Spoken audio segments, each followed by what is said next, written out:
Hello বন্ধুরা, আশা করছি সকলেই খুব ভালো আছো এবং সুস্থ আছো। তো চলো আজকে আমরা একটি অন্য রেসিপি নিয়ে তোমাদের সামনে চলে এসেছি।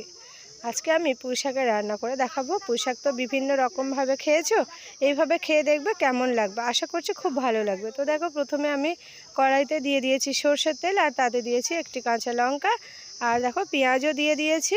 দিয়ে একটু নাড়াচাড়া করে নিয়েছি। আর হ্যাঁ, কয়েকটা গোটা জিরে দিতে কিন্তু ভুলো না। তো দেখো এবার একটু লাল লাল হয়ে গেলেই আমি টমেটোটা দিয়ে আর একটু পেঁয়াজটাকে কষিয়ে নিয়েছি। আর দেখো এই পর্যায়ে যখন চলে এসেছে তখন আমি কিন্তু সবজিটাকে দিয়ে দেব। তো আগে থেকেই আমার সবজিটা কাটা ছিল, পুঁই শাক, কুমড়ো এবং আলু। আর এখানে আমার কিছু ডাল কিন্তু লাগবে, ঠিক আছে। তো চলো প্রথমে এক এক করে আমরা সবজিগুলো কড়াইতে দিতে থাকি। চ্যানেলে নতুন হয়ে থাকলে অবশ্যই কিন্তু চ্যানেলটি সাবস্ক্রাইব করে পাশে থেকো এবং অবশ্যই বেল আইকনে প্রেস করো।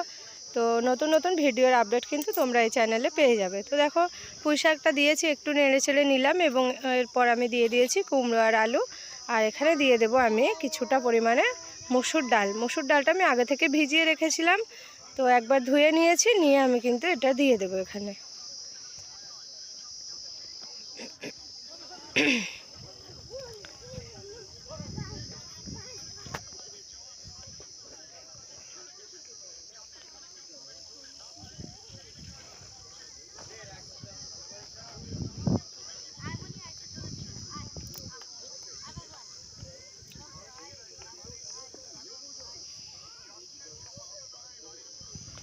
তো দেখো একটু নেড়ে ছেড়ে আমি এটাকে কষিয়ে নেব। আর যেহেতু অনেকটাই সবজি হয়ে গেছে, তো আমি ধীরে ধীরে এটাকে কষিয়ে নেব। তো সেই রকম হলে কিন্তু এটা আস্তে আস্তে সবজিটার জলটাতে কমবে, তখন কিন্তু এটা খুব সুন্দর একটু মাখো মাখো হয়ে যাবে। আর দেখো এখানে আমি মশলাগুলো একে একে দিয়ে দেবো। প্রথমে আমি এখানে দিয়ে দিয়েছি হলুদ গুঁড়ো, লঙ্কা গুঁড়ো। আর যেহেতু কাঁচা লঙ্কা দিয়েছি, সেই ক্ষেত্রে আমি কিন্তু অল্প পরিমাণে গুঁড়ো লঙ্কা এখানে দেব।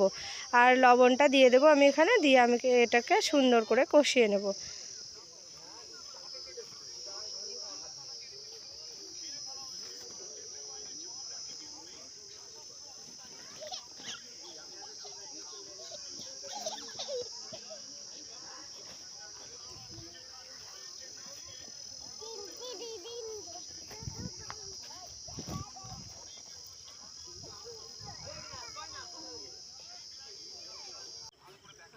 তো দেখো এটা কিন্তু খুব সুন্দর একদম কষানো হয়ে গেছে, মাখো মাখো পর্যায়ে চলে এসেছে।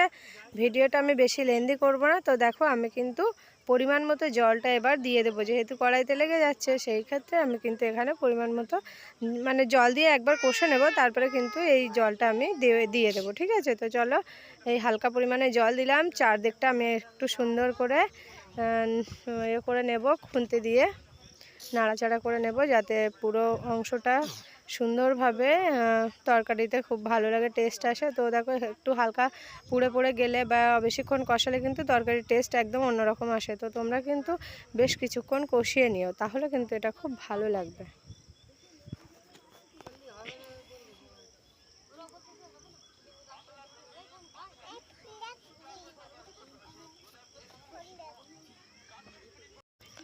তো দেখো এটা থেকে কিন্তু খুব সুন্দর একটা স্মেল আসছে। আর এখানে আমি এবার পরিমাণ মতো জলটা কিন্তু দিয়ে দেবো, কারণ আমার কষানো কমপ্লিট হয়ে গেছে।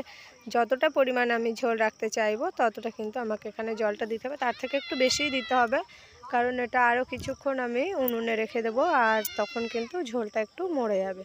তো দেখো এই সুন্দর রান্নাটা তোমাদের কেমন লাগলো অবশ্যই কমেন্টের মাধ্যমে জানিও।